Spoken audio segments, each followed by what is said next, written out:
All right. Good evening, ladies and gentlemen. Welcome to Kings and Queens Funeral Parlor. My name is Advocate Mafu. I am a company lawyer to Kings and Queens. So I've been duly appointed to offer a press statement on behalf of Kings and Queens, Black Phoenix, and Kingdom Blue Funeral Services.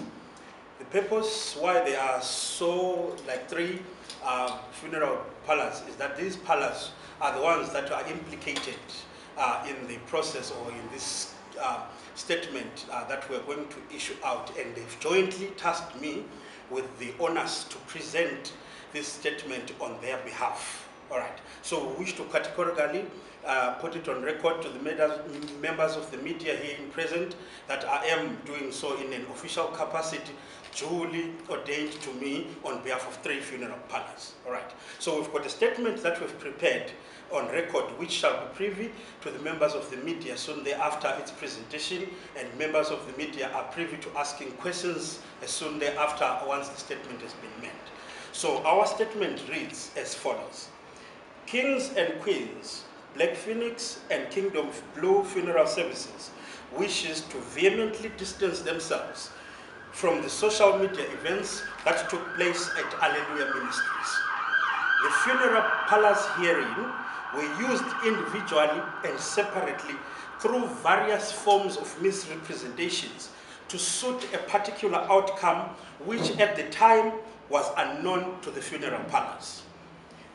They approached, the parties herein approached Kingdom Blue for the purposes of acquiring a coffin, used stickers of Black Phoenix to brand their private car, and used such a car to misrepresent it to Kings and Queens for the purposes of acquiring transport to ferry the body to the rural areas. That is what the funeral services were told.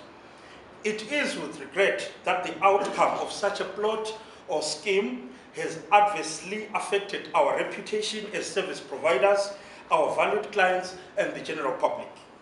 We wish to reiterate and assure the nation that we remain professional and legitimate in our operations, and the events of the weekend have been reported to GP Police Station for further investigations, and our legal team is in the process of handling the matter appropriately. The inconvenience caused is sincerely regretted, and we're working flat out to restore our image.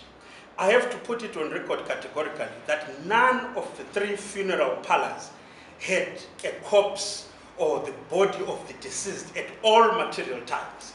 Like it has been specifically said, they approached Kingdom Blue for the purposes of acquiring a coffin, which at that point they alleged that there is a dead person at a homestead whom they wanted to use the coffin for. And that they used stickers belonging to Black Phoenix, and branded their private car in order to use that private car to approach Kings and Queens for the purposes of acquiring more transport, for the purpose of ferrying the body to the rural areas. So that's the sequence of events of what happened on that particular day. It was not privy to the funeral parlors at that stage that there was a plot or scheme or whatsoever that was going to happen there soon thereafter.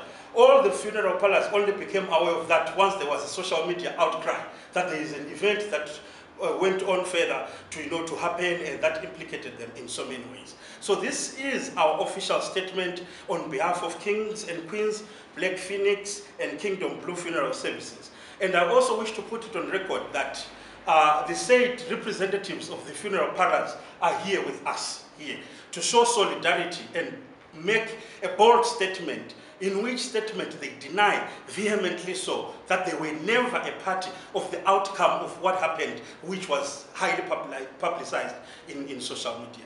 We would like to thank you for that. So at this stage, I can accept media questions if there is any, or any clarity-seeking questions that the media has at this particular juncture. Sorry, I just want to know, when did this take place and what kind of a case did we open to the investigation? I'm chatting to Yolisa from Soweto. Yolisa from Soweto. The case was opened this afternoon on or around 2 p.m. at GP Police Station, and at this stage, investigations are still going on. There hasn't been a section with which he has been attached to charge a particular individual with whatsoever. But the matter has been given to police authorities to dig deeper into the events of what happened on Wednesday. Remember, why we call this press conference is that our business is being attacked left, right, and center, and there's a serious concern from our clients and the general public to want to know. So what we have at this particular stage is this joint statement from Funeral Palace that distances themselves from the events of what happened over the weekend. Yes. So there's no particular case that is, like, what I want to know is maybe, have they opened a case of fraud, or what kind of case has been opened? Or they're just investigating at this moment? At this juncture, how the processes work is that there is a social media outcry that involves the reputational damages, a lot of things that could come out of the sequence of events. Yeah. So at this stage, we couldn't put a finger at exactly what is it that could be charged against who. So that's why we handed that responsibility to the members of the SAPS to adequately deal with that, so that once an investigation has been concluded, then charges can then be laid against the particular individuals. Yes. All right, so if there are no any other further questions, we are still open to liaise with any interested parties on our statement and on our position. And if ever there is more information that comes up, which we will be able to obtain from the members of the SAPS with regards to the investigation, we will also alert the members of the media about such. But at this stage, this is all we have. We would like to thank you. Good night.